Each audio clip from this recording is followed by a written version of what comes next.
This Moscow tour group is skipping Red Square's Kremlin and St. Basil's Cathedral to visit some of the Russian capital's lesser-known buildings.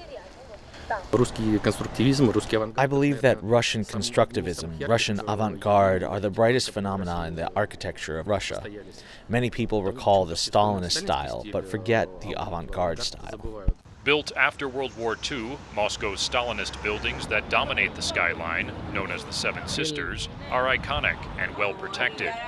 In contrast, Russia's 1920s avant-garde architecture has struggled for survival, despite its global influence on what was then a modern international style. It is clear that imperial style corresponds to the general trend and mood. Besides, it appeals to the classical idea of what beauty is. That is, the columns, the richly decorated facades, while modernism has not been accepted here by broad masses of the population. Campaigners say commercial interests are given more weight than preservation.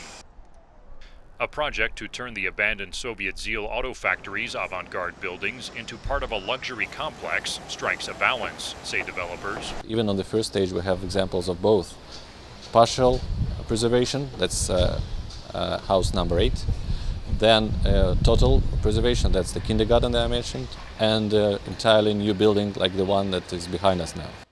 While a better dialogue with the public is needed, city authorities have improved preservation, and the outcry is overblown, argues Moscow's chief architect. If one has a look around at what in particular was lately pulled down, it is clear that those things are not quite interesting and do not have a status. And secondly, they are at a minimum quite controversial in regards to the discussion about their values.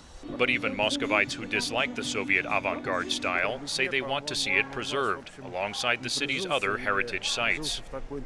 Meanwhile, Moscow continues to experiment with ultra-modern architecture as the city is redesigned to be more pedestrian-friendly. Daniel Schearf, VOA News, Moscow.